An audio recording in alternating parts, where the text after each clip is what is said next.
Primeiro livro dos Reis, capítulo 18.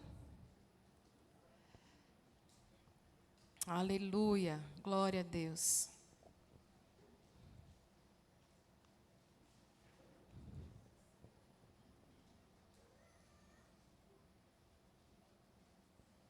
Glória a Jesus.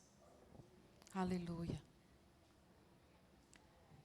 A palavra do Senhor diz, a partir do verso de número 1, a palavra do Senhor diz assim: muito tempo depois, no terceiro ano da seca, a palavra do Senhor veio a Elias dizendo: Elias, vá apresentar-se a Acabe, porque farei cair chuva sobre a terra. Então Elias foi se apresentar a Acabe, e a fome era extrema em Samaria. Acabe chamou Obadias, o responsável pelo palácio. Este Obadias era um homem que temia muito o Senhor. Assim, quando Jezabel exterminava os profetas do Senhor, Obadias tomou 100 profetas e em grupos de 50 os escondeu em cavernas e os sustentou com pão e com água. E Acabe disse para Obadias: vá pela terra procurar as fontes de água em todos os vales. Pode ser que achemos capim para que salvemos a vida dos cavalos e das mulas e não percamos todos os animais. E repartiram entre si a terra que iam percorrer, e Acabe foi sozinho por um caminho, e Obadias foi por outro caminho. Quando Obadias já estava a caminho, eis que Elias se encontrou com ele. Obadias, reconhecendo-o, prostrou-se com o rosto em terra e disse: é você mesmo? É o meu senhor Elias? E ele respondeu: sim, sou eu. Vá e diga ao seu senhor: eis que Elias está aqui. Mas Obadias disse: eis que em que pequei para que você queira entregar este teu servo nas mãos de Acabe e ele me mate? Tão certo como vive o Senhor seu Deus, não houve nação nem reino, aonde o meu senhor o rei não mandasse homens à sua procura. E quando diziam, ele não está aqui, faziam aquele reino ou aquela nação jurar que não o haviam encontrado. E agora você quer que eu vá dizer ao meu senhor o rei que Elias está aqui? Pode ser que tão logo eu me afaste de você, o Espírito do Senhor Deus o leve não sei para onde. E se eu der a notícia a Acabe e ele não o encontrar, ele matará a mim, este teu servo, que temo o Senhor desde a minha mocidade. Por acaso não contaram ao meu senhor o que eu fiz quando Jezabel matava os profetas do Senhor? Como escondi 100 dos profetas do Senhor em cavernas, de 50 em 50, e os sustentei com pão e água? E agora você quer que eu vá e diga ao meu senhor que Elias está aqui? Ele vai me matar. Elias respondeu: tão certo como vive o Senhor dos exércitos, a quem eu sirvo, hoje mesmo eu me apresentarei a ele. Então Obadias foi se encontrar com Acabe e lhe deu a notícia. E Acabe foi se encontrar com Elias. Quando Acabe viu Elias, ele disse: então é você o perturbador de Israel? Ele respondeu: eu não tenho perturbado Israel. Quem tem perturbado Israel é você e a casa do seu pai, porque vocês abandonaram os mandamentos do Senhor e seguiram a Baalins. Agora ordene que todo Israel venha se encontrar comigo no Monte Carmelo. Convoque também os 450 profetas de Baal e os 400 profetas da deusa Azerá, que são sustentados por Jezabel. Amém? Aleluia. Eu sei que nós já oramos, mas eu quero que você também, nessa hora, coloque a mão sobre o seu coração, querido. Pai, nós estamos diante da Tua palavra, Senhor. Tua palavra é preciosa para nós e nós queremos, de forma muito reverente, inclinar o nosso coração de forma humilde para ouvir a revelação do Senhor. Deus, nós somos a Tua noiva e nós não queremos sair daqui, Jesus, sem que o Senhor fale a nós o que está no Teu coração. Que o Teu Espírito tenha liberdade em cada um de nós aqui, desde a criança, Senhor, de colo, até o ancião dessa igreja, que nós não saiamos daqui, Senhor, sem o entendimento da vontade do Senhor para nós, porque nós temos sede e nós temos fome da Tua vontade, da Tua palavra. Tenha liberdade, Senhor. Quanto ao vaso, o Senhor sabe que é de barro, e a excelência do poder é sempre Tua e não minha, Senhor. Por isso nós já cuidamos de devolver glória, louvor, honra, toda adoração ao Senhor, porque Tu és digno, em nome de Jesus. Amém? Queridos, nós estamos diante de um texto assim muito conhecido. Você já leu essa história várias vezes, eu sei disso, mas você também sabe que a palavra do Senhor, ela se renova todos os dias. Ela tem novidade de vida para o nosso coração. E nessa noite eu quero falar sobre não deixe a voz profética se calar. Nós estamos vivendo dias em que homens e mulheres serão levantados corajosamente para continuar proclamando as virtudes daquele que nos tirou das trevas, para o reino do Filho do seu amor. O Senhor tem procurado homens e mulheres assim corajosos como foi Elias. Mas nessa noite eu não quero falar sobre Elias, eu quero falar sobre Obadias. Porque as estratégias de Deus em tempos difíceis são surpreendentemente mais maravilhosas do que nós podemos imaginar. Talvez você tenha pensado que você precisaria recorrer a um grande homem de Deus para ter livramento nesse tempo que nós vivemos. Mas Deus conta com homens como eu e como você. Homens simples, homens que estão vivendo o seu natural, mas que Deus vai levantar dentro de um natural para fazer coisas extraordinárias. Eu quero falar para você que nesses tempos de sequidão, você leu comigo no verso 1, que havia fome e sede, havia seca sobre a terra por 3 anos. Você lembra da história nos capítulos anteriores? A palavra do Senhor diz que veio a palavra do Senhor sobre Elias, e Elias chama Acabe e diz, por 3 anos, não vai chover sobre a terra. Irmãos, eu quero que você fique atento. Essa palavra é uma palavra histórica, mas essa palavra é uma palavra que está se movendo ainda hoje nos nossos dias, no reino espiritual. Existirá um tempo de 3 anos, disse o Senhor para Acabe. 3 anos de sequidão. Irmãos, eu quero falar com você. Você leu comigo o verso 1, diz que havia seca. Mas no verso 2 diz que havia uma fome extrema. Irmãos, eu não sei se você consegue se aperceber, mas seca fala de 3 realidades. Quando existe seca, o solo fica endurecido. Alguém já foi no sertão? No Vale do Jequitinhonha, ali, já foi, Nilton? Como é que é o solo lá? É rachado, duro. Quem já foi, como nós, já fomos ali no sertão de Alagoas. A gente foi uma vez evangelizar, eu conto sempre isso. Eu lembro que nós chegamos ali naquela comunidade de Xingó, tão pobre, tão pobre. Eu lembro que, por uma casualidade, nós não escolhemos bem o panfleto. Nós levamos um panfleto que dizia que o Senhor é o meu pastor e nada me faltará, e os campos eram todos verdejantes. E quando o ônibus parou naquele lugar de solo rachado, as pessoas começaram a fechar as portas e as janelas, porque eles nunca tinham visto um ônibus. E eles acharam que era o fim do mundo. E nós começamos a sair por aquelas ruas e entregar os folhetos, e levar alimento, e levar roupa. E eu lembro que aquele homem, com o rosto todo marcado, um velhinho, ele falou para mim assim, tudo bem, vocês trouxeram a palavra, mas e esse gado e essa folhagem verdinha aqui? Vocês também trouxeram? E a gente baixou a cabeça e a gente falou, não, mas nós cremos num Deus que pode fazer chover. Quem já experimentou a chuva sabe como ela é abençoadora. Mas quem já viveu a seca sabe o quanto faz falta ter um solo molhado. E a Bíblia diz que por 3 anos o chão ficou seco. Um chão seco é um chão que não produz nada. É um chão que não recebe nada. É um chão que não germina nada. É um chão que não frutifica nada. 3 anos sobre o povo de Deus em que não havia frutificação, em que não havia provisão, em que não havia recebimento de nada, um chão seco, vidas secas.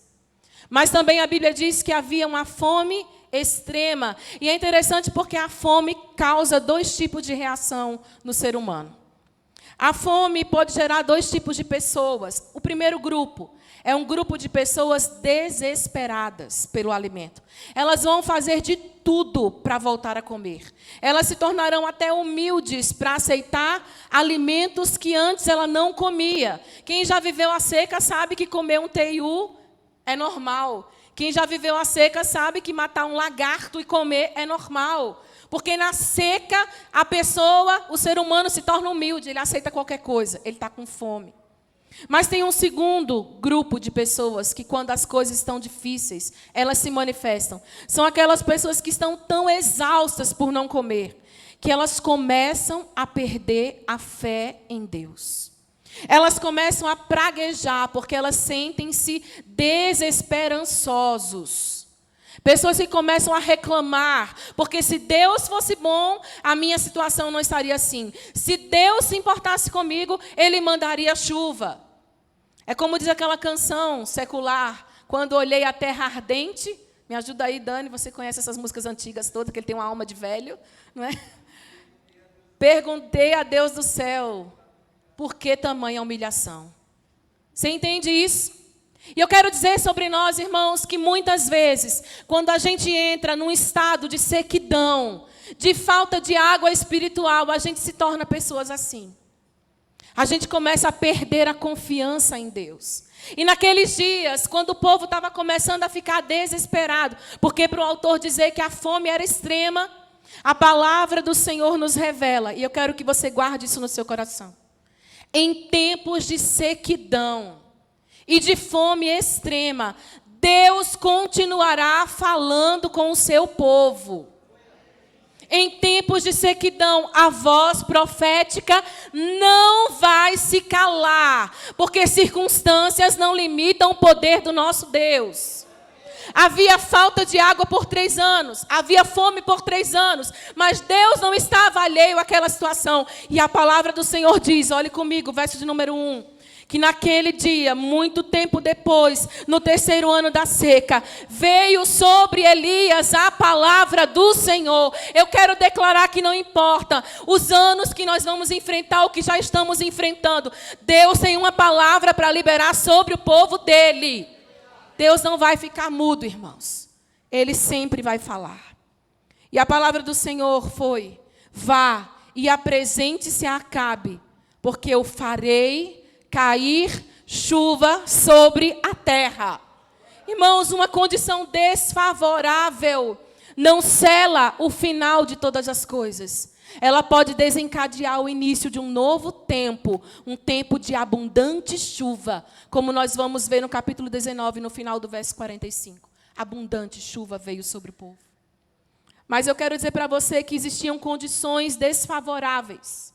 E eu fiquei muito maravilhada, porque quando eu estudava esse texto, as condições desfavoráveis eram as seguintes. Veja comigo, 1 Reis, capítulo 16, verso 29 a 33, Dai. 1 Reis, capítulo 16, versos 29 a 33. Quais eram as condições desfavoráveis que o povo de Deus estava enfrentando há 3 anos?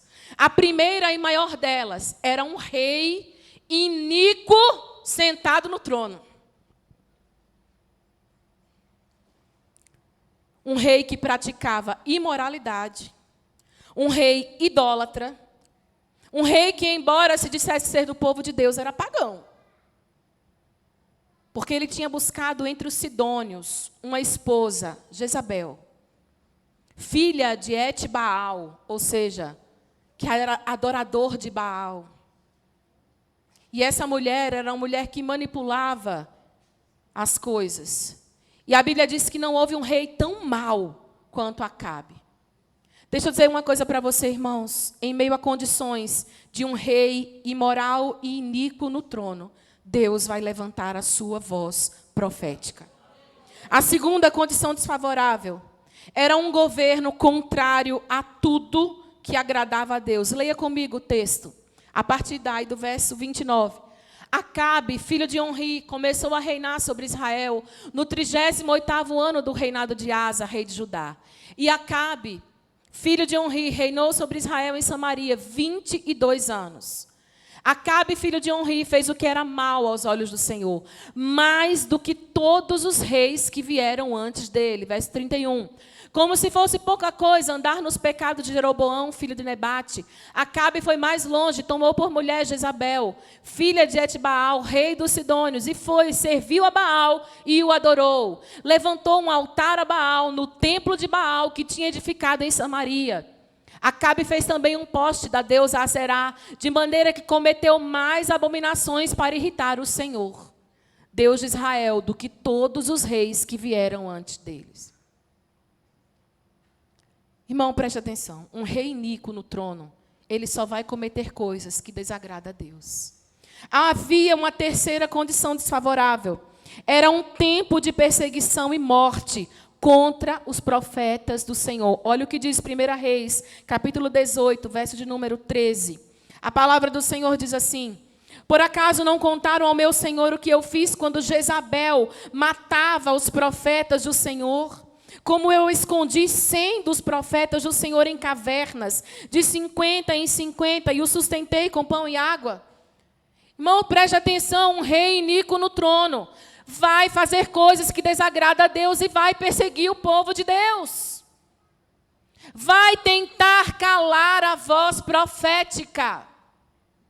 E ainda havia uma outra condição desfavorável, você leu comigo. Havia fome, havia seca. Mas eu acho que a pior condição que havia naquele tempo, está no capítulo 18, verso de número 21. A palavra do Senhor diz assim: depois Elias se aproximou de todo o povo e disse: até quando vocês ficarão pulando de um lado para o outro?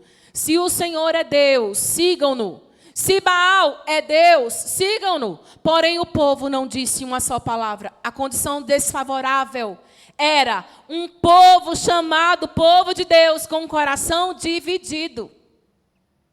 Tudo era desfavorável, irmãos. Você está entendendo? O povo de Deus não falava a mesma coisa. O povo de Deus não andava no mesmo caminho, não cria na mesma revelação. Uns serviam a Baal e outros serviam ao Senhor. Irmãos, eu não sei se você está achando isso um pouco parecido com os nossos dias. Quando Deus me deu essa palavra, eu ri. Eu falei, o Senhor está de brincadeira, não é? É um déjà vu. Mas eu quero dizer para você, irmãos, que em tempos difíceis, Deus vai levantar pessoas que farão a diferença no meio do caos. E vão haver duas estratégias de Deus. Preste atenção, isso não é algo que você deve sair daqui esquecendo. Você tem que sair pensando, existirão dois grupos de pessoas num tempo difícil. Qual grupo você e eu? Primeiro grupo. Deus vai levantar profetas, diga profetas. Profetas corajosos. Profetas obedientes. Profetas experimentados na provação. Profetas incômodos, ousados. A Bíblia vai falar que profeta, irmão, é aquele que ouve a palavra de Deus e obedece. O texto vai dizer que no verso 1, o Senhor fala com Elias, Elias vá e se apresente para Acabe. Eu não sei se está lembrado que na época de Acabe, eles já estavam matando os profetas. Mas Deus está dizendo para aquele homem, Elias, você vai lá onde está o rei iníquo, e você vai se apresentar a ele e dizer o que eu estou mandando dizer. Profeta tem que ser corajoso, irmãos. Deus vai levantar a voz profética dele nesses anos, nesses dias. E vai precisar que pessoas corajosas se levantem e digam, eu vou. Eu vou. Verso de número 2, ele era obediente. Mas eu quero dizer para você que ele não vai levantar homens e mulheres que não tenham experiência na provação. O capítulo 17, a partir do verso de número 1 até o 24, nós vamos ver Elias passando por realidades que estavam preparando o coração do profeta para ele se tornar esse homem que, a partir da sua vivência, da sua experiência, daquilo que ele viu Deus fazer, ele vai ter coragem para enfrentar até o maior inimigo. A Bíblia vai mostrar Elias vivendo situações como: Elias vai dizer para Acabe que não vai chover. Elias vai. E realmente não chove. A palavra de Deus se cumpre. Homens e mulheres que sabem que a palavra de Deus se cumpre. Segundo, Elias, você está procurado para ser morto, então vá embora, sai daqui. Você vai para perto do ribeiro de Querite. Lá eu vou te alimentar. Deus, mas como assim? Eu vou mandar corvo. Esse corvo vai chegar todo dia para você com um pedacinho de pão e uma carne. Dizia o pastor Fernando, amigo nosso, né, amor? Era o primeiro McDonald's da história, pão e carne. Os corvos iam todos os dias alimentar Elias no ribeiro. Ei, profeta de Deus sabe que não importa o quanto ele esteja sendo perseguido, provisão não vai acabar. provisão não vai faltar. Pastora, mas se acabar o meu emprego, se me colocarem para fora, se eu for perseguido, não importa. Deus manda o corvo. Deus manda alguém, mas Ele não vai deixar você sem provisão. Eu estava lendo esses dias sobre aquele intérprete do Jesus de Nazaré, lá no The Chosen. Vou fazer propaganda, Dani. Você me convenceu, né? Assisti. Muito bom. Quem não assistiu, assista. E ele estava dizendo o seguinte, que a maior experiência que ele teve com Deus foi em 2017, quando ele estava muito pobre. Muito pobre. E ele estava sem recursos. E ele falou assim, eu não tinha como pagar a minha conta de energia, de água, nada, nada. E naquele dia ele conta que ele se ajoelhou e ele começou a chorar diante do Senhor e falar, Deus, eu sei quem o Senhor é. Eu amo o Senhor, então faz um milagre. Ele disse que levantou e a campainha tocou. E quando a campainha tocou, ele não viu ninguém, mas na caixa de correio existiam 4 cheques, que daria para ele sobreviver por muitos meses. Mas não tinha um nome. Eu não sei como funciona lá, né, nos Estados Unidos, eu não sei. Mas até hoje ele fala, eu não sei quem mandou, mas a provisão chegou. E ele disse que se ajoelhou chorando e disse, Senhor, eu sei que o Senhor cuida de mim, e eu prometo ao Senhor que eu viverei para Ti todos os dias da minha vida. Irmão, não tenha medo. Profeta não se cala por causa de dificuldade material. E Deus estava preparando Elias, estava preparando Elias, estava preparando Elias. Logo em seguida, o ribeiro seca. E Deus fala, Elias, chegou o tempo aqui, levanta, sai de perto do ribeiro. Porque agora eu vou mandar você na casa de uma viúva. Você já ouviu muitas pregações sobre isso. E a gente costuma falar, a viúva pelo menos poderia ser rica. Sim ou não? Ela poderia ser rica. Mas ela era pobre, pobre de marré, marré. Ela só tinha 2 cavacos, né? Um pouquinho de farinha, um pouquinho de azeite. Ela ia cozinhar um pão. E ela diz, eu vou morrer e depois meu filho vai morrer. Olha que mulher cheia de fé. E Deus manda o profeta para esse lugar improvável. Deus vai levantar mulheres e homens que caminharão sob obediência mesmo no improvável. Não é para eu ir para lá, Senhor, não tem recurso lá. E Deus está dizendo, vai pela fé. E eu proverei tudo o que você precisa. E a Bíblia diz que não faltou azeite da botija e não faltou farinha do mantimento, da lata da irmã. Você conhece essa história. Aquilo estava preparando Elias para o que ele iria viver depois. Ei, não tenha medo dos estágios de preparação que Deus te faz passar. Talvez você já tenha vivido com abastança. Hoje esteja vivendo com regradez, com pouco. Mas Deus está te ensinando, como disse o apóstolo Paulo, eu aprendi a viver contente. Eu sei estar contente em toda e qualquer situação. Porque a situação não define o homem de Deus, nem a mulher de Deus. A situação não define quem somos. Quem define quem somos é aquilo que o Senhor diz sobre nós. E Ele diz que nós somos seus filhos. E Ele cuida dos seus filhos. E ali estava preparando o coração de Elias. Deus vai preparar pessoas nesse tempo. Ah, pastor, eu quero sim ser uma voz profética. Você quer? Então, prepare-se para ser preparado, experimentado na provação, experimentado na fé, experimentado nas lutas, nas circunstâncias. Sabe por quê? Porque quando Deus te levantar, você não vai cair por qualquer coisa. Naqueles dias difíceis, Deus levantou um grupo de pessoas. Deus levantou Elias, Deus vai levantar um grupo aqui dentro. Mas tem um outro grupo de pessoas que Deus levanta quando as condições são desfavoráveis. Não é um profeta. É um homem comum. São pessoas que Deus vai colocar no território do inimigo para fazer diferença lá. Leia comigo, verso de número... Volte lá para o capítulo 18. Verso de número 2. Aliás, verso número 3. Acabe chamou quem, irmãos? Obadias. Deixa eu dizer uma coisa para você. Obadias, homem comum. Mas olha o que ele fazia. Ele era responsável pelo... Quem morava no palácio? E quem mais? A Jeza. Morava o Acabe e a terrível, a Jezabel. Os dois, os piores, que mandaram matar os profetas de Deus, que detestavam aqueles que falavam em nome de Deus.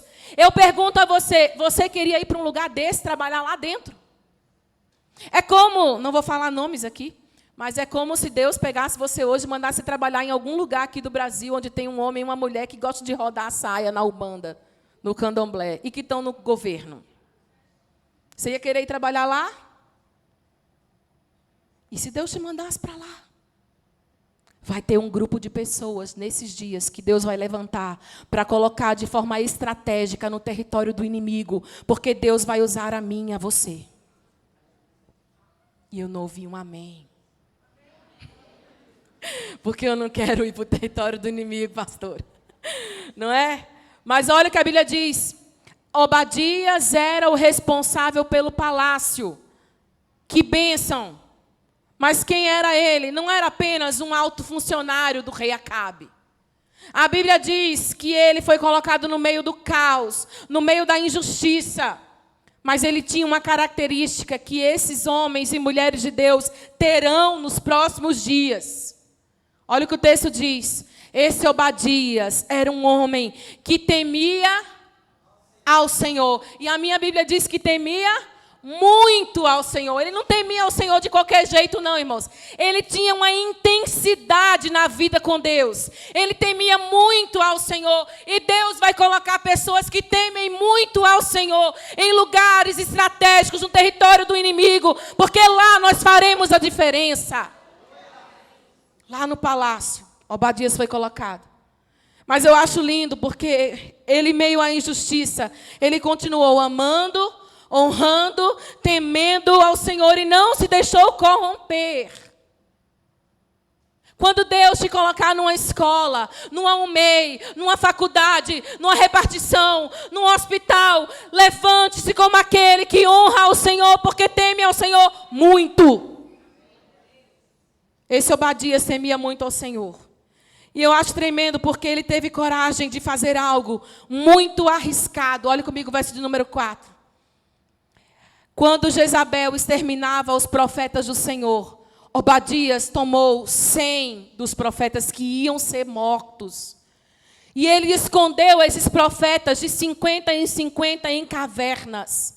Mas mais do que isso, ele alimentou esses profetas com pão e água. Ei, Deus enviou sobre Obadias uma autoridade, uma intrepidez, uma coragem, não apenas para livrar os que estavam sendo mortos, que iam ser mortos, mas para ser generoso. E com aquilo que Deus tinha colocado na sua vida, ele provisionou e alimentou e sustentou aqueles que estavam para perecer.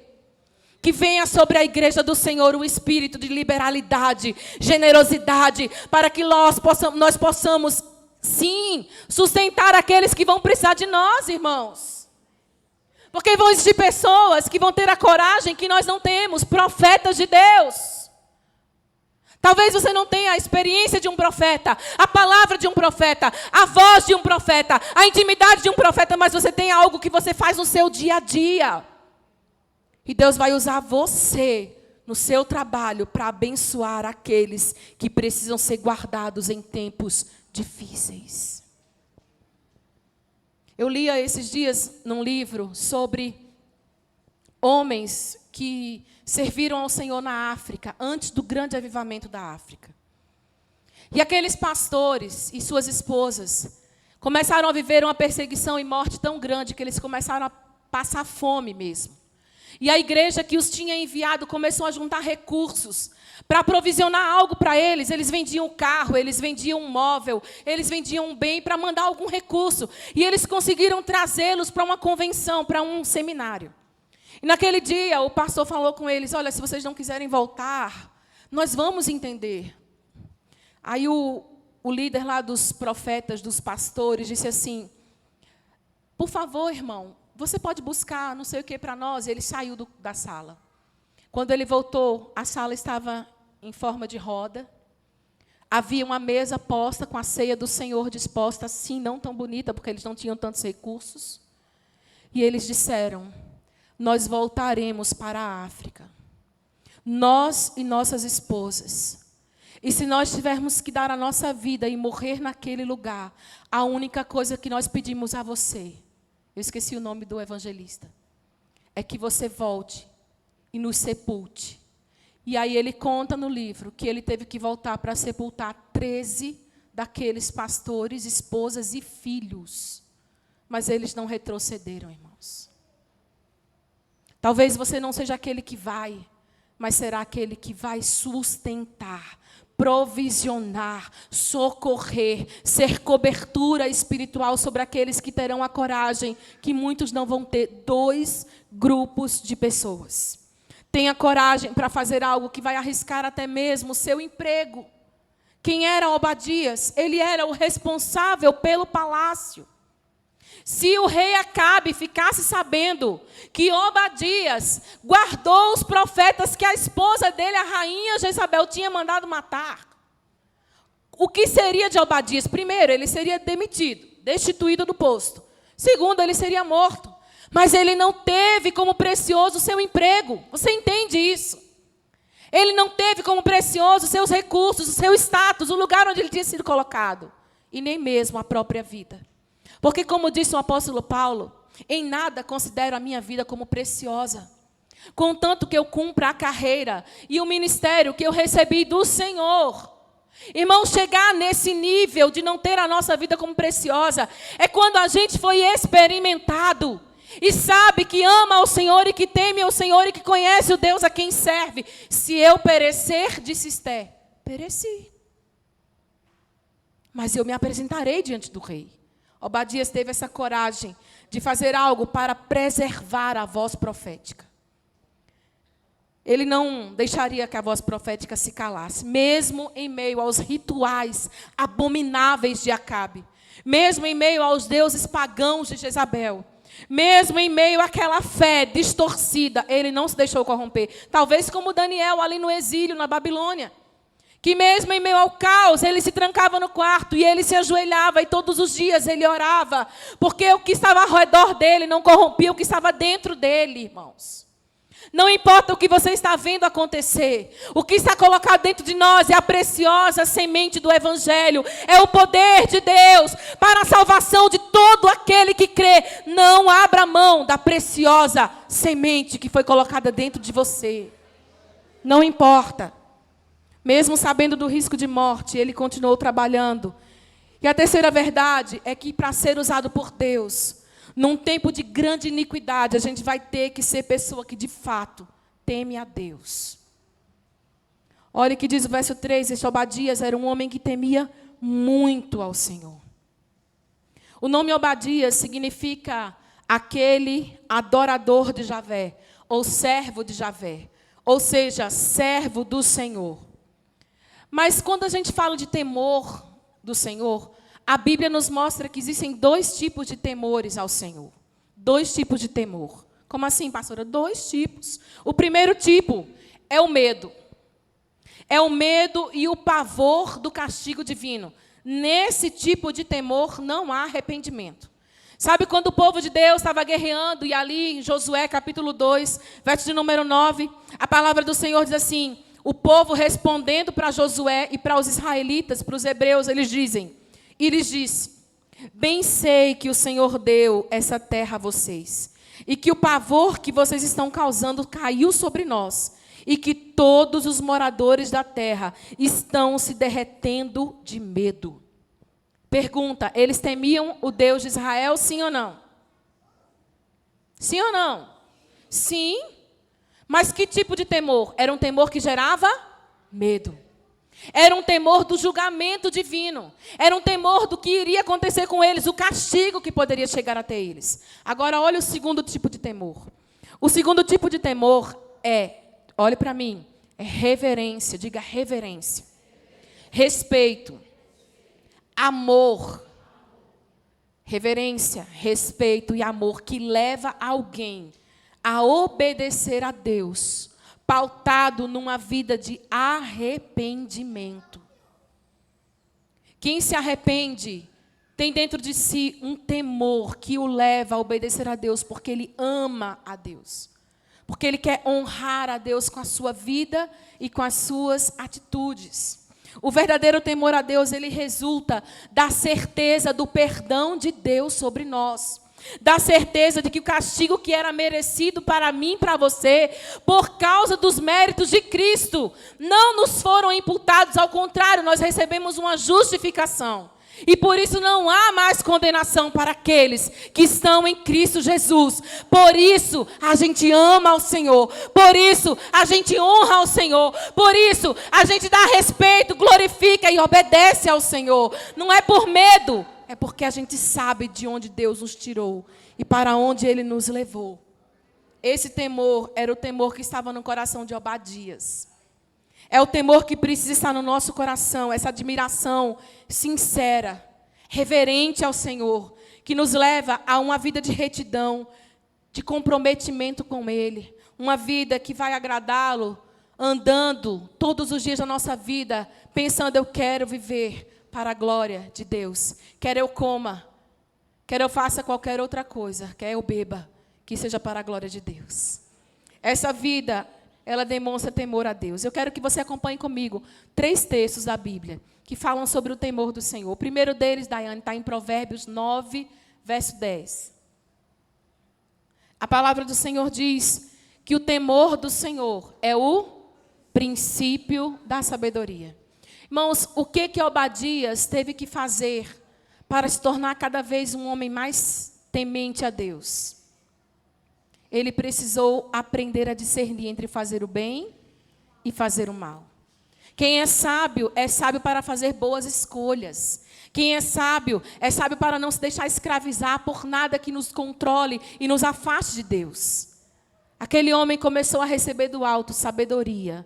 E mais ainda, a Bíblia vai dizer em Eclesiastes 12, verso de número 13, que não é algo que nos foi opcionado. Sabe, você não tem a opção não de temer a Deus ou não. Se você conhece a Deus, é um dever nosso temer ao Senhor. Olha o que a palavra do Senhor diz. É dever de todo homem, o quê? Eclesiastes 12, 13. É dever de todo homem temer a Deus e guardar os seus mandamentos. De tudo que se ouviu, a conclusão é esta. Tema a Deus e guarde os seus mandamentos, porque isso é dever de cada pessoa. Irmãos, preste atenção. Deus não está perguntando para a igreja Hebron, você quer temer a mim? Você quer ter sabedoria para fazer boas escolhas? Você quer se afastar do pecado e andar em pureza e santidade? Não, irmãos, isso é dever de todo homem. Às vezes a gente imagina que Deus está sentado olhando para nós e dizendo, se você quiser, faça o que me agrada. Não, é dever de todo homem. É dever de todo homem ser reverente para com Deus. É dever de todo homem honrar a Deus. É dever de todo homem respeitar os seus mandamentos, guardar os seus mandamentos, cumprir os seus mandamentos, submeter a sua vontade. É dever de todo homem. E Obadias sabia disso. A palavra do Senhor diz que ele temia muito ao Senhor. E o último texto diz, Provérbios 8, verso de número 13. O temor de Deus. Em que consiste o temor de Deus? Vamos fazer uma construção aqui, como igreja. Se nós queremos ter sabedoria, a primeira coisa que nós vimos é que nós precisamos temer a Deus. E o que é ser sábio? É saber escolher entre o bem e o mal. É saber fazer boas escolhas. Para isso a gente precisa temer ao Senhor. Mas eu posso temer ao Senhor ou não temer ao Senhor? Não. É um dever nosso temer o Senhor. Não é a escolha, não é a opção. Mas a terceira coisa, então, o que é temer ao Senhor? Como se manifesta alguém que teme ao Senhor? Olha o que a Bíblia diz em Provérbios 8, 13. O temor do Senhor consiste, então preste atenção. Quer saber como é que eu sei que alguém é temente a Deus? Está aqui. Não adianta vir na igreja, preste atenção no que eu vou falar. Não adianta participar de 3 cultos, 15 cultos, 20 cultos, desenvolver o dízimo, não. O temor do Senhor consiste nisso. Primeira coisa, odiar o mal. E o que é o mal, irmãos? Tudo que é contrário é o que é bom. Mentir é bom ou é mal? Falar mal do outro é bom ou é mal? Então tem uma peneira aí. Guardar mágoa no coração é bom ou é mal? Ser crítico é bom ou é mal? Depende, né? Se é uma crítica construtiva, né? Ajudar o outro a trazer solução é bom. Furtar é bom ou é mal? Roubar é bom ou é mal? Enganar o próximo, defraudar, é bom ou é mal? Desonrar pai e mãe, é bom ou é mal? Trair, adulterar. Então, peraí, se todas essas características, esses adjetivos, estão presentes numa pessoa que está dentro da igreja, ela teme ao Senhor. O temor do Senhor consiste em odiar o mal. Aí o Senhor vai falar, eu odeio o quê? A soberba, a arrogância, o mau caminho e a boca que fala coisas perversas. Então, eu estou na igreja, pastora, todo domingo, toda quinta, toda terça, mas eu falo coisas perversas. Tem temor do Senhor? Ah, minha boca é suja. O pastor João já falou isso aqui umas 20 vezes, né? Que antes dele aceitar Jesus, a boca dele era suja. Aí a gente olha para uma pessoa dessa e não imagina, né? É porque Jesus muda, né? Eu brinco lá em casa, porque você não viu a faca do Rambo que ele ia para a escola com ela aqui, ó. Não é? Está lá em casa a faca, deste tamanho. Irmãos, mas Deus muda. Agora, se a sua boca é suja, você fala coisas perversas, brincadeiras indecentes, piadas que não edificam, gracejos, mente, amaldiçoa, fofoca, é maledicente. Tem temor do Senhor, irmão? Não. Você está vendo como às vezes a gente acha que vir à igreja é suficiente.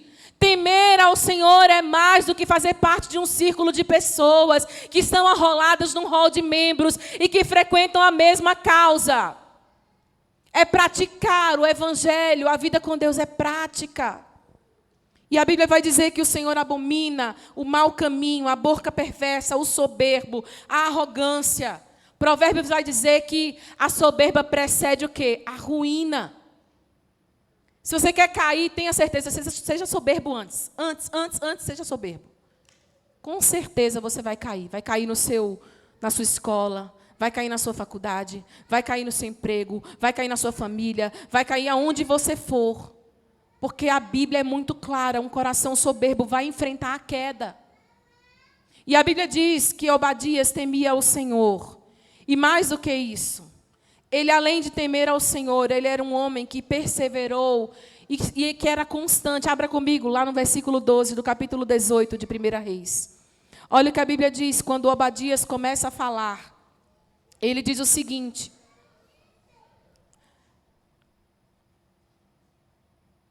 Capítulo 12, no finalzinho dele. Eu temo o Senhor desde da minha mocidade. Então, isso quer dizer que Obadias era como? Idoso. Ele era mais velho. Mas ele estava mostrando para o profeta que o que ele sentia em relação a Deus era a mesma coisa, desde o primeiro dia até o último dia, desde o dia que ele aceitou a Deus e serviu a Deus, até a sua velhice. Irmãos, eu estou muito preocupada com crentes que começam bem e não terminam bem. Não é como se começa, é como se terminam as coisas. A gente começa um casamento feliz, abençoado, mas termina mal. A gente começa uma carreira bem-sucedida, uma faculdade, mas termina mal. A gente começa servindo ao Senhor com alegria, mas termina servindo ao Senhor por obrigação, por enfado, cansado, triste. Irmãos, preste atenção, a vida com Deus é novidade de vida todos os dias. Se você começou a servir ao Senhor e o seu coração pulava de alegria, e você tinha expectativas quando você vinha à casa de Deus, quando você via os irmãos, e hoje isso não acontece mais, a gente precisa ser mais como Obadias. Eu temo ao Senhor desde a minha mocidade. Ou seja, eu não sou mais tão novo, mas o amor está lá. O prazer de servir ao Senhor está lá. E eu quero declarar que venha sobre nós, Hebron, um tempo de constância, de amor perene, que o nosso amor não mude conforme as circunstâncias, mas que ele cresça e se aumente cada dia mais, e seja constante e fiel. Que nós amemos o Senhor muito mais do que amávamos antes, irmãos. Porque quando a intimidade cresce, eu não sei se aconteceu assim no seu casamento, mas quando eu namorava o pastor João, a gente tinha um nível de conhecimento. E era pouco, né, amor? Porque a gente namorou à distância, 4 anos à distância. Então, a gente se conhecia pelas cartas, não é? Não tinha internet, não tinha WhatsApp, não tinha essas coisas que tem hoje. Tinha que ser carta. Então, o nosso conhecimento era pouco. A gente se via 2 vezes no ano, julho e dezembro. Agora, quando a gente casou, a gente foi se conhecendo mais. E quando a gente se conhece mais, irmãos, o amor não pode diminuir, ele tem que aumentar. Porque se a gente, como sendo imperfeito, falível, consegue ter um amor que se aprofunda ao longo dos anos, quanto mais quando você conhece a Deus, que é bom, que é puro, que é santo, generoso, compassivo, perdoador. Você vai conhecendo quem Deus é e você vai dizendo: Deus, eu te amo mais, e eu te quero mais, eu te desejo mais. Eu vou temer ao Senhor como nos dias da minha mocidade. Eu não vou perder o afeto, eu não vou perder a entrega, a devoção. Eu não vou deixar de querer a tua presença, de estar na tua casa, de amar os seus filhos, de ler a tua palavra, de fazer uma oração sincera. Não estou falando de oração bonita. Deus não se importa com oração bonita, irmãos. Deus se importa com oração sincera. Às vezes uma oração de minutos, mas que é fruto de um coração quebrantado e contrito. Eu te desafio a pegar a oração do Pai Nosso e gravar com o gravador do seu celular em quantos minutos você termina ela. Lendo assim: Pai Nosso que estás nos céus. Não dá nem 2 minutos. Mas foi essa oração que Jesus ensinou aos seus discípulos. Não foram as longas e demoradas orações dos fariseus e hipócritas. Foram orações muitas vezes até curtas, mas cheias, permeadas de tanta sinceridade, que a um coração contrito e quebrantado, Deus simplesmente não pode desprezar. E Obadias sabia desse segredo: eu preciso ser constante na minha vida de temer ao Senhor. Deus está levantando Obadias nos nossos dias, homens que vão ser constantes. Um homem guiado por Deus, que priorizava a vontade de Deus. Olhe comigo, verso de número 5, do capítulo 18. De repente, no seu dia a dia, irmãos, preste atenção, ele estava no palácio. E aí, estava tendo fome, estava tendo sede. E o rei Acabe chama o responsável pelo palácio e diz assim: Obadias, eu e você. Veja que eles eram próximos. Obadias era de confiança do rei, de um rei iníquo. E a Bíblia diz que ele fala assim: Obadias, vamos sair pelas ruas. Por um caminho você irá e eu irei por outro. E nós vamos começar a procurar. Aí você pensa: meu Deus, está vindo uma revelação profética. Não, ele foi procurar capim. Leia na sua Bíblia. Verso de número 5.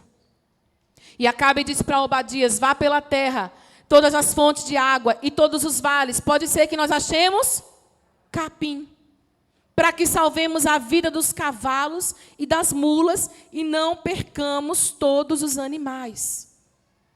Você está entendendo que a voz profética nos alcança mesmo nos dias mais comuns da nossa vida, quando nós tememos o Senhor? Obadias saiu do palácio, não foi para encontrar o profeta Elias. Ele saiu para procurar capim. Eu quero declarar sobre nós como igreja, que no nosso ordinário, no nosso dia a dia, nós vamos encontrar a vontade de Deus se continuarmos temendo ao Senhor. E ele sai para procurar capim para salvar os animais. E o verso 6 vai dizer que eles se repartiram, foram um para um caminho e o outro pelo outro. E o verso vai dizer que Obadias foi sozinho por outro caminho. Deus não depende de multidões para liberar o seu sobrenatural sobre nós. Ele saiu sozinho. Talvez você tenha uma visão de reino que ninguém mais tem. Talvez você esteja guardando um temor no seu coração que ninguém mais está. Talvez você esteja experimentando coisas que ninguém está. Você se sente só. Mas eu quero declarar que mesmo sozinho, pelo caminho, você vai encontrar a voz profética. Diz a palavra do Senhor que ali pelo caminho, sozinho, quem se encontra com ele? Verso de número 7. Quando Obadias já estava pelo caminho, Elias se encontrou com ele. Obadias, reconhecendo, prostrou-se com o rosto em terra e disse: é você mesmo. Porque há muitos anos se procurava por Elias e não se encontrava. Havia seca e fome. Mas aquele era o dia chegado da voz profética voltar sobre o povo de Deus. E aí ele diz, sim, sou eu. Vai e diga ao seu senhor, eis que Elias está aqui. Irmãos, eu acho isso tremendo. Porque num lugar de rotina, de solidão, Deus traz uma revelação para Obadias. Talvez vai ser você ali no seu trabalho, no escritório. Talvez você vai ser no percurso, no trajeto da sua casa para o seu trabalho, em cima de um carro, de um ônibus, de uma moto. Deus vai revelar a você a vontade dEle, sozinho. Não precisa que outro te conduza a isso. E aí Obadias começa a olhar para Elias, e naquele momento, aquele homem fiel, que não deixou que a voz profética se calasse, ele sente medo. Misericórdia, pastor. Então, a gente vai ter medo? Vai, irmãos. Homens e mulheres de Deus sentem medo também. O problema não é sentir medo, porque o medo é uma reação natural a um perigo iminente. O problema é ser paralisado pelo medo. E Obadias não se deixou paralisar pelo medo. Olha o que a Bíblia diz. Verso de número 9. Obadias disse, em que eu pequei para que você queira entregar este seu servo nas mãos de Acabe, e ele me mate? Tão certo como vive o Senhor, seu Deus, não houve nação nem reino, aonde o meu Senhor, o rei, não mandasse homens à sua procura. E quando diziam, ele não está aqui, fazia aquele reino, aquela nação, jurar que não haviam encontrado. Agora você quer que eu vá ao meu Senhor, o rei, e diga que Elias está aqui? Ele teve medo. Olha o finalzinho do verso de número 12. Ele teve medo de ser morto. Verso de número 13. Aliás, verso de número 14. E agora você quer que eu vá e diga ao meu Senhor que Ele está aqui? Ele vai me matar. De que Obadias teve medo, irmãos? Da morte. Irmãos, deixa eu dizer uma coisa para você. Eu não estou falando isso de mim mesma, não. Eu quero que você entenda essa realidade. Pode ser que nós tenhamos que enfrentar esse tipo de situação. Mas, apesar do medo, Obadias cumpriu a missão dele e obedeceu à voz profética. A Bíblia diz no verso de número 16. Então, Obadias foi se encontrar com Acabe. Ele voltou para o território do inimigo. E ele deu a notícia para o rei. Elias está aqui. O restante da história você conhece. A Bíblia vai mostrar que Elias se levanta para confrontar os 450 profetas de Baal. Você sabe que tem o embate de Elias e os profetas de Baal. Você sabe que o silêncio de Baal acontece. Há uma restauração do altar a Deus. Depois vem a resposta de Deus como fogo do céu. Vem abundante chuva. Mas eu quero que você vá comigo para o verso 39 do capítulo 18. O verso de número 39 do capítulo 18. Depois de todos esses acontecimentos, o povo, quando vê isso, se prostra com o rosto em terra e diz, o Senhor é Deus, só o Senhor é Deus. Sabe, irmãos, Deus vai levantar profetas. E Deus vai levantar homens como Obadias. Mas para quê? Para que ao final de tudo isso, Deus seja levantado. E o povo dele reconheça que só o Senhor é Deus. Não haverá mais corações divididos. Mas Deus unificará um só povo num só coração. E declarará junto todo esse povo que só o Senhor é Deus. E então, verso 45, o Senhor fará cair sobre o povo abundante chuva. Eu quero declarar, irmãos, que nós estamos na iminência de viver um processo da parte de Deus. Um processo que vai exigir de nós um posicionamento. Alguns serão levantados como voz profética, outros como homens comuns no seu emprego comum, mas que farão a diferença. Mas no final de tudo, Deus será levantado. E não haverá mais divisão no meio do povo dele. Porque o povo dele dirá: só o Senhor é Deus. E aí, irmãos, a chuva de Deus vai vir. Meu Deus, a chuva do Senhor virá. E vai transbordar sobre todos aqueles que não retrocederem e que não desistirem. E eu quero que você fique de pé no seu lugar. Nós vamos orar nessa hora. Deixa eu te contar uma coisa. Eu falava isso para o pastor João.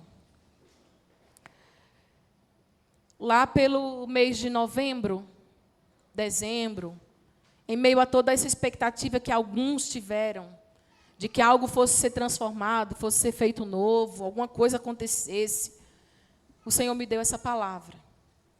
E eu disse: Deus, como que eu vou falar essa palavra? Está indo na iminência de acontecer algo diferente, tudo mudar e tal. E Deus falou: não, vai ser assim vai acontecer. Eu falei para o pastor João. E Deus não me permitiu pregar essa palavra. E quando Ele me chamou para pregar hoje, eu falei: meu Deus, é aquela palavra. Eu quero declarar para você com muito temor no meu coração, irmãos. Esse vai ser exatamente o tempo que a gente vai viver. Um tempo de perseguição. E eu quero dizer para você como igreja: olhe para mim, nós não estamos fazendo a coisa na leviandade. Nós não estamos fazendo as coisas de qualquer maneira. Deus tem trazido ao nosso coração um entendimento, uma revelação, de que os dias não vão ser fáceis. Mas eu quero dizer que não importa se haverá seca ou fome, Deus tem abundante chuva para liberar sobre os seus profetas, sobre os homens e mulheres de Deus que vão permanecer mesmo no território do inimigo, mas honrando e temendo ao Senhor. E por isso nós vamos preparar a igreja, porque a palavra do Senhor diz que nós devemos anunciar todo o conselho de Deus. Então eu quero te encorajar nos dias da escola bíblica, quando a escola bíblica voltar, não falte. Nós vamos ficar meses aqui trabalhando a teologia do martírio. Nos domingos à noite, nós vamos preparar a igreja com ministrações específicas. Pastora, você está sendo muito pessimista. Eu não quero o seu sangue na minha mão. Mas eu quero te preparar para o que quer que você tenha que enfrentar, sabendo que Deus sempre vai levantar os seus profetas. E sempre vai levantar os seus Obadias. E no final de tudo, os profetas de Baal vão ser destruídos. Porque só o Senhor é Deus. Dê a mão à pessoa que está do seu lado, nós vamos orar nessa hora. Pai justo, Pai santo, nós reconhecemos o poder da Tua palavra, Senhor. Nós sabemos que não há Deus semelhante ao Senhor. E o nosso coração se inclina em santa reverência diante de quem o Senhor é. O Deus que faz todas as coisas, que envia fogo do céu. E se o Senhor não quis fazer isso antes, é porque o Senhor está preparando um povo para ser um povo que sabe os feitos poderosos do Senhor. Um povo que reconhece que só o Senhor é Deus. Quer seja na seca, quer seja na fome, quer seja na perseguição, só o Senhor é Deus. Só o Senhor é Deus. Só o Senhor é Deus. Só o Senhor é Deus. Só o Senhor é Deus. Só o Senhor é Deus. Por isso, Jesus, enche o nosso coração de temor. Mas não um temor como o mundo tem, um temor de medo de um castigo, um temor de um tempo de... Não, Senhor. Mas o temor do Senhor. Como disse o salmista, unifica o nosso coração a temer o Teu nome, Senhor. Unifica o nosso coração a temer o Seu nome. Tira de nós a soberba. Tira de nós a arrogância. Tira de nós, Senhor, amar o caminho mau. Ou falar coisas perversas. Mas coloca em nós a sabedoria que vem do alto, Senhor. Coloca em nós o discernimento e prepara a Tua noiva, Senhor. Prepara a Tua noiva com lamparina cheia de azeite. Prepara a Tua noiva, Senhor, com o óleo santo do Senhor. Prepara a Tua noiva. Você pode abrir sua boca aí no seu lugar e dizer: prepara o meu coração, Senhor. Me levanta como Elias nesses dias. Como um profeta experimentado na provação. Mas um profeta que não teme e obedece o Senhor. Me levanta como um Obadias, Senhor, em lugares estratégicos, em lugares que só o Senhor pode me colocar, mas me faz como uma tocha viva a queimar e a resplandecer a tua glória, Senhor. Deus, eu repreendo aqui no meio da nossa igreja todo espírito contrário, todo espírito de engano. Senhor, como naqueles dias, aqueles espíritos enganadores saíram e profetizaram na boca dos profetas.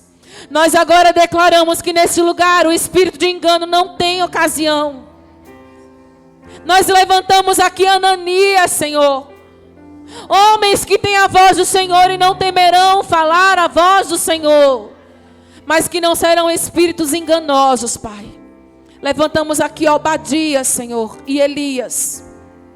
Deus, no reino espiritual, nós nos apropriamos agora, irmão. Isso não é brincadeira. Levante suas mãos. Deus, agora em nome de Jesus. Em nome de Jesus, Senhor, levanta profetas nessa noite. Deus, homens que farão denúncias contra a injustiça. Homens que discernirão o tempo e o momento, a voz do Senhor. Homens cujo coração queimem de amor e de entrega por Ti. Homens como Obadias, mulheres como Obadias, Senhor. Que estarão em lugares que nunca imaginaram, mas serão generosos para proteger a voz profética. Serão corajosos para dar cobertura espiritual àqueles que precisam. E obedecerão em tudo ao Senhor. Xerecandarabassuri andaralabarabachê. Xerererererererere barabalassuri andaralabarabachore candarabalabassô. Xererererere candarabassurie candarabachore queterele barabassô. Deriandarabassurie candarabachere andaralabarabassore candaralabalabachê. Dererere candarabassuri queterele barabassore andaralabarabassô. Olhos espirituais se abram nessa hora. Olhos espirituais se abram agora. Crianças, tenham os seus olhos espirituais abertos agora. Adolescentes, tenham os seus olhos espirituais abertos agora. Jovens, tenham os seus olhos espirituais abertos agora. Voltem a queimar. Voltem a queimar. Voltem a queimar. Xaracandarabacere andarabacê. Voltem a queimar. Xaracandarabaçurie candarabaçô. Homens e mulheres, anciãos, adultos, Espírito Santo de Deus, destravamento espiritual dos sentidos da nossa igreja. Nós não seremos enganados, Senhor.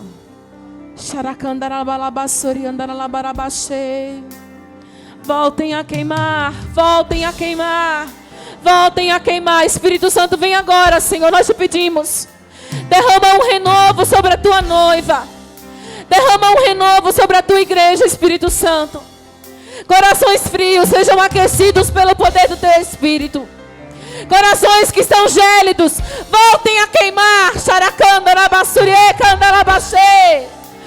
Línguas esquecidas sejam agora trazidas.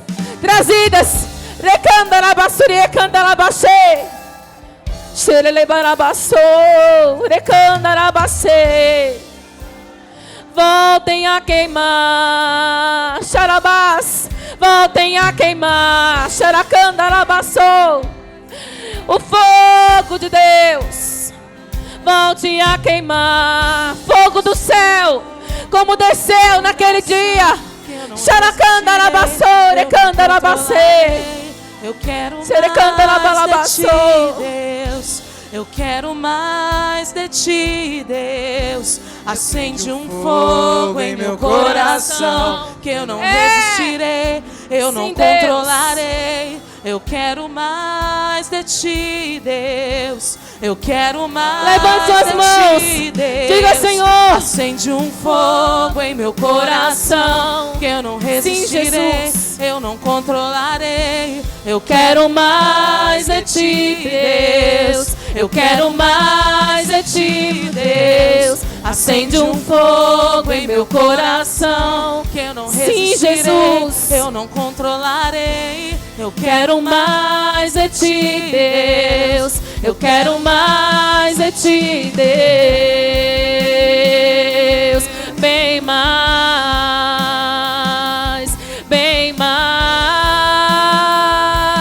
mais fogo. Vem com teu fogo, Deus.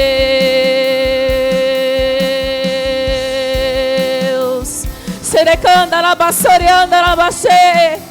Ora nascere, nascere, nascere.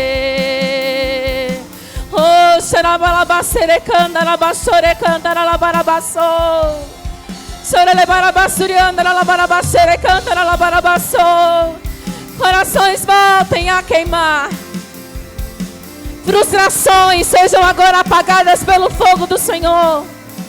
Decepções sejam agora queimadas pelo fogo do Senhor. Palavras duras, palavras que trouxeram dor, sejam queimadas agora pelo fogo do Senhor. O teu rio, Senhor. Mais, mais, mais, mais fogo do Senhor.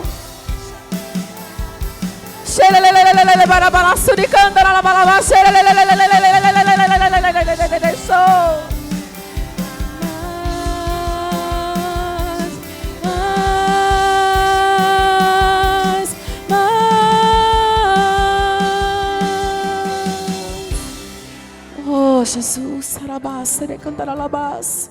Relebas, rele cantaralabas, rele cantaralabas, rele cantaralabas, rele balas, rele cantaralabas. Aguardamos a abundante chuva, Senhor. Aguardamos a abundante chuva, Senhor. Aleluia. Aleluia. Dá um abraço no seu irmão. Vem cá, pastor João. Nós vamos celebrar a ceia do Senhor. Meu irmão, não perca a esperança. Vem abundante chuva sobre nós. Não perca a esperança. Tem uma chuva que Deus preparou para derramar sobre aqueles que vão até o fim. Deus te abençoe, querido.